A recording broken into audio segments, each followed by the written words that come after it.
বেশি স্বাদের নুডলস রান্না। এভাবে নুডলস রান্না করলে বিরিয়ানির থাল ধুয়ে কিন্তু আগে নুডলসের থাল নিয়ে সব কাড়াকাড়ি করবে। এতই মজার হয় এই নুডলসটা। আমি এই নুডলসটা আমি গরুর মাংস দিয়ে এই নুডলসটা রান্না করে তৈরি করে দেখাবো তোমাদের। আসসালামু আলাইকুম, হ্যালো বন্ধুরা, তোমরা কেমন আছো? আশা করি তোমরা ভালো আছো। আমি আলহামদুলিল্লাহ ভালো আছি। তাহলে আমি কিভাবে রান্না করছি তোমরা প্রথম থেকে শেষ পর্যন্ত দেখো। এখানে আমি গরুর মাংস নিয়েছি, একদম সলিড মাংসটা নিয়েছি। এখানে হাড় নিইনি, কোনো চর্বিও নিইনি। আমি কয়েক পিস মাংস নিয়েছি। এই মাংসটা এখন আমি একদম পাতলা পাতলা করে মানে একদম সরু করে কেটে নিয়েছি। দেখো আমি কাটাটা দেখে বুঝতে পারছো, একদম কিমার মতো করে নিয়েছি। দিয়ে এবার কড়াইয়ে আমি তেল দিয়ে দিলাম, দিয়ে এবার মাংসটা দিয়ে দিলাম। দিয়ে আমি কিন্তু মাংস আগে থেকে ধুয়ে রেখেছিলাম পরিষ্কার করে। এবার এই তেলের সঙ্গে আমি মাংসটাকে ভেজে নিব। আমি কিভাবে নুডলসটা রান্না করছি তোমরা দেখো। এই নুডলসটা এত সুস্বাদু হয়, মানে বিরিয়ানির থাল ধুয়ে আগে নুডলসের থালটা নিয়ে কিন্তু সব কাড়াকাড়ি করবে, এতই মজার হয় এই গরুর মাংস দিয়ে নুডলস রান্নাটা। আমি এখন একদম মাংসের গায়ে যে পানিটা আছে সে পানিটা একদম শুকিয়ে নিচ্ছি, আর মাংসটা আমি একটু ভাজা ভাজা করে নিব। দিয়ে এই পর্যায়ে আমি লবণ দিব না। আমি নুডলসের 1 প্যাকেট মশলা, যেই টেস্টি মশলাটা থাকে সেই মশলাটা আমি দিয়ে দিলাম আগে। দিয়ে এবার আমি কিন্তু মাংসটাকে একদম ভাজা ভাজা করে নিব আগে। পানিটাও শুকিয়ে ফেলবো। আমি এখানে আগে লবণ অ্যাড করছি না, কারণ সেই টেস্টি মশলার ইয়াতেও কিন্তু লবণ থাকে, এই কারণে লবণটা কিন্তু বুঝে দিতে হবে। এখানে কয়েকটা রসুন কোয়া নিয়েছি, কুচি করে নিয়েছি, আর কয়েকটা মানে পেঁয়াজ কুচি করে নিয়েছি, আর কাঁচামরিচ কয়েকটা ফালি করে নিয়েছি। এবার আমার গরুর মাংসটা কিন্তু আমার ভাজা ভাজা হয়ে গেছে। তখন কিন্তু আমি পেঁয়াজ মরিচ আর রসুনটা দিয়ে দিলাম। দিয়ে এবার এখন কিন্তু পেঁয়াজ মরিচ আর রসুনটাও কিন্তু একটু ভেজে নেব কয়েক মিনিট ধরে। যখন দেখব একটু ভাজা হয়ে এসেছে, এই পর্যায়ে আমি একটু সাইড করে আমি একটা ডিম মানে ঝুরি করে ভেজে নেব। আমি একটু সাইডে থুয়ে দিলাম, দিয়ে আমি একটা ডিম ভেঙে দিলাম। দিয়ে এবার ডিমটাকে আমি ঝুরি করে একদম ভেজে নেব। ভেজে কিন্তু আমি ডিমটা তুলে নেব। ডিমটা ওর ভিতরে আমি রাখবো না, পরে অ্যাড করব আমি ডিমটা। আর এই নুডলসটা এতই মজা লাগে খেতে, একবার তৈরি করে দেখতে পারো গরুর মাংস দিয়ে নুডলস রান্না। খুবই মজা লাগে, বাচ্চারা তো পছন্দ করবেই, এটা বড়রাও কিন্তু চেটে পুটে খাবে। আমি সামান্য একটু লবণ দিয়ে দিলাম, খুবই সামান্য। লবণটা কিন্তু বুঝে দিতে হবে। তারপরে ধনিয়ার গুঁড়া দিলাম, জিরার গুঁড়া দিলাম, যেহেতু গরুর মাংস।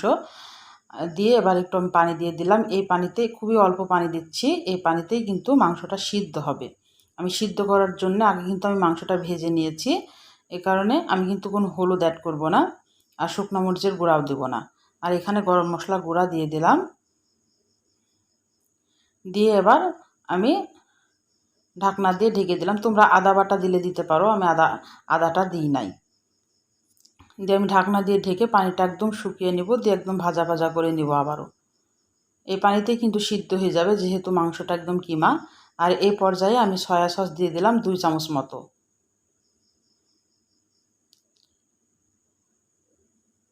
দিয়ে এবার ভালোভাবে আবার নেড়ে নেব, কারণ সয়া সসও তো কিন্তু লবণ থাকে, কারণ লবণটা কিন্তু অবশ্যই বুঝে দিতে হবে। আমার একদম কালা ভুনার মতো হয়ে গেছে মাংসটা, কালো কালো হয়ে গেছে। এবার আমি এই পর্যায়ে এখন নুডলসটা অ্যাড করব। আমি এখানে 3 প্যাকেট মতো নুডলস নিয়েছি। নুডলসটা এখন অ্যাড করে দিচ্ছি। দিয়ে আবার পরিমাণ মতো পানি দিয়ে দিব, কারণ এই নুডলস তো ছাঁকার কোনো প্রয়োজন হয় না, পানি দিয়ে বা ঠান্ডা পানি দিয়ে ধোয়ারও কোনো প্রয়োজন হয় না, এই কারণে একবারে দিয়ে দিচ্ছি। দিয়ে এবার পরিমাণ মতো একটু পানি দিয়ে এবার নেড়ে চেড়ে একটু ঢাকনা দিয়ে এখন ঢেকে দেবো সিদ্ধ হওয়া পর্যন্ত। এবার ঢাকনাটা তুলে একটু নেড়ে দিতে হবে।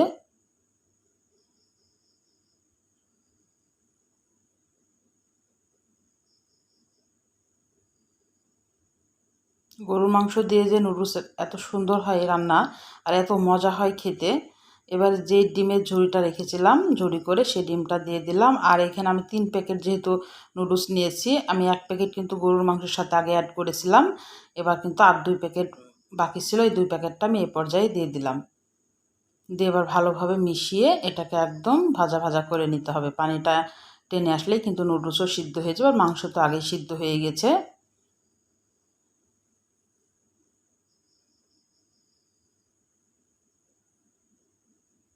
দিয়ে এবার ঢাকনা দিয়ে আবার ঢেকে দিলাম, দিয়ে কিন্তু এবার এই যে আমার একদম পানি টেনে নিয়েছে।